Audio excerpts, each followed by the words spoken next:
Now, we know that prior to 1701 it was the public site of execution, and if anybody was found to commit a crime in the city of Galway, we would take you, we would hang you until you died. It was the usual resolution. Look at this head, hang him until he died, I say. And then we would... What's wrong, sir? You just gulped, as if you felt fear. Look at my eyes. See what they've seen. Never mind. He's seen an awful lot worse himself. Jeez. Now, we know that you would be decapitated. All the heads would be placed into a large vat of boiling water, lots of salt added, and you would be percolated. Has anybody ever eaten an Irish stew? That's not the recipe, my friend. Don't be so excited putting up your hand like that. Now, we know that what was happening was heads were being parboiled. Yes, parboiled and placed on spikes leading into the walled and gated city of Galway. For this road that we are now on is known as Bohermore, translates the great thoroughfare in and out of Galway city. This is where all the heads would have been placed on spikes. Today we have tourists. Sorry, just vented my frustration. But this is their square, a beautiful place. A place where in 1963 one of the most famous people to come to Galway visited. His name? JFK. Evil. Yeah, but really evil. Like Marilyn Monroe evil. You go, buddy, you go. Sorry, yes, he only came here for 1 hour, but he made a stirring speech. And at the time, we had a mayor in Galway by the name of Mayor Holland, and the FBI said, Mayor Holland, be careful. He may be assassinated. Mayor Holland said, what's that got to do with me? And the FBI man said, well, you're standing beside him. And Mayor Holland said, I hope he has a good shot. And they both had a laugh. That joke hasn't been told since 1963. Guess why? Now, as we leave the evil city of Galway behind us, we're going to further places of evil and execution. Of course we are, why not? Here on our left is an evil bus, but if you look to the left of the bus above it, you will see... Heineken? Yes, it's true. Your instincts are correct. But before the Heineken sign, you see the blue door. Look above it, you see the sign of the Masons, the Freemasons. This is the Masonic Lodge of Galway. Do you know the Masons, the world's largest fraternity? A secret society, but not in their words. They say they're a society with secrets. I don't know the difference. Now, the Masons we know, they say they got their knowledge from God, who gave it to Solomon, who built a temple, who passed it on to the Egyptians, who passed it on to the Greeks, who passed it on to the medieval cathedral builders of Europe, who passed it on to somebody in Galway, built that fucking place. Now, that does not make sense, but hey, none of my stories do. Now, at the end of this particular street, we have a place of burial, the evil Bohermore Cemetery. Now we know that this cemetery was in use since the 1800s. And there are 2 churches inside the walls. 2 identical churches. One for the Catholics, evil, and another for the Protestants, evil. You can't win, can you? No. It was considered to be a progressive cemetery in the day. Before that, they just threw the Catholics in the water. Evil, it doesn't matter. Now, inside the cemetery walls today, there are buried some very famous people. How many of you have heard of a man by the name of William Joyce? James Joyce? British person?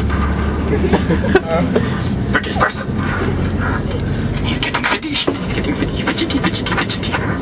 Well, I'll tell you about William Joyce. He was born in Brooklyn, New York in the year of 1904 to an Irish daddy and an English mammy. And at the age of 16 he was brought to Galway, but he turned informer against the IRA to the British Army, and he was told by the IRA, if you don't leave Galway you will be killed. Look at the cemetery. That's what it's all about. Because at the age of 16 he left Galway, where he joined the British Union of Fascists in England, and in 1939 he was about to be arrested and he decided to go to Germany. He fled using a fake British passport, and he got a job from Hitler in Nazi propaganda radio station. He became known as Lord Ho Ho. He wasn't very funny, but he was drunk on the radio. You can find him on YouTube. He's hilarious. And he frightened the living shit out of everybody by singing songs drunk off his head. Woohoo! And he told people the status of prisoners of war and interesting things like that. At the end of the war, he was a hated figure. In 1945, he was arrested and he was brought on trial. And he became the last man in history to be executed for the crime of treason against the state. His name, William Joyce. Oh, I feel evil. I feel evil. You're answering my phone.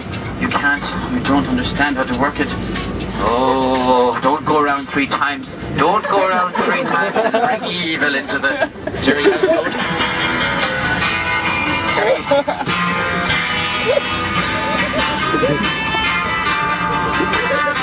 fine. Rock on then. If it's not 6, it's fine. It might be tomorrow night. I'll tell you, ring the phone. Amazing. I'm on a tour here. Ring Go around in circles and circles and circles and circles. Ring evil. That one. That one. Oh god, he'll be sick from all this Christmas running. evil. You look excited. How's that how you always look?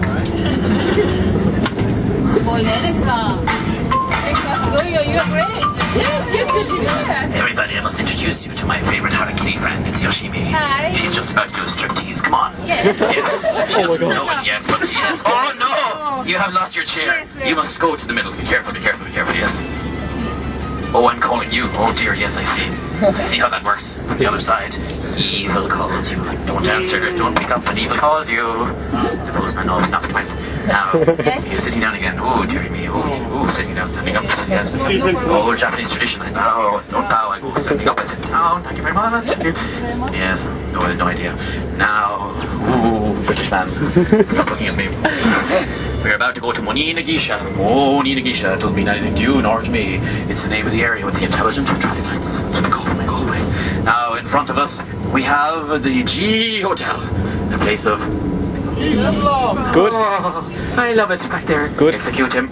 Now, the Diz-vii Hotel opened only 2 years ago as a 5-star hotel in the middle of a shopping centre in Galway City. Why would they do something like that, you may ask? I do not know, but I can tell you that when it first opened, it had a press release that Elton John and his wife stayed there. Now, if anybody can see the contradiction there, let me know. Yes, they're all tuned in a deep way. Now, there's the evil tracing us. I like your machine. Why can't we have lights like that? Follow that car. Always wanted to say it. He's an evil driver. Nice move. A lot of the tires. Go for it. Now, we are going to be hopefully turning right at these lights, and we will be heading towards a place of medieval war crimes in Galway's history. Do you know anything about Galway?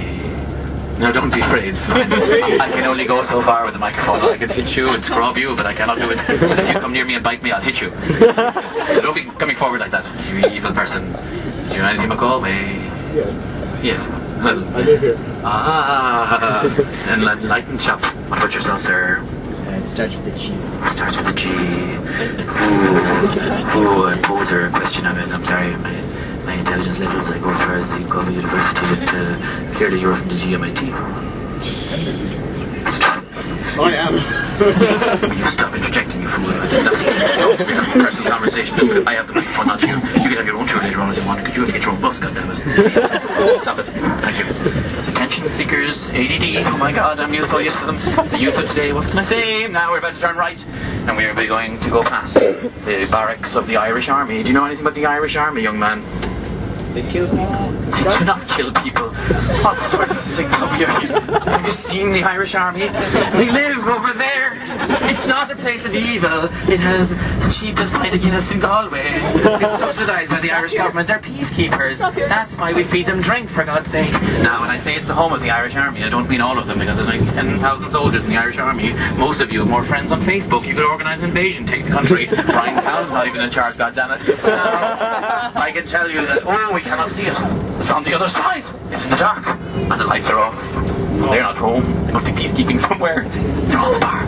Now, I can tell you that long, long ago, the Connaught Rangers, a regiment of the British Army, used to be stationed there. I can tell you a story about them, but we don't have time, because we've already come close to the next cemetery on the tour. A 500-year-old cemetery by the name of... You don't really live here, do you? You're just blowing. Some kind of interloper, a drifter, and now you're stuck for words for the first time in this whole conversation. He's getting evil, he's getting angry, frustration, all those pent-up desires for men in costume. Oh God, I'm staying here. I'm definitely staying here, Michael, but other desires, keep an eye on him. Thank you very much. Security to the building, security to the building, thank you. Irish peacekeepers, over here. Now, we are going to be going past Fort Hill Cemetery. How many of you have heard of the Spanish Armada?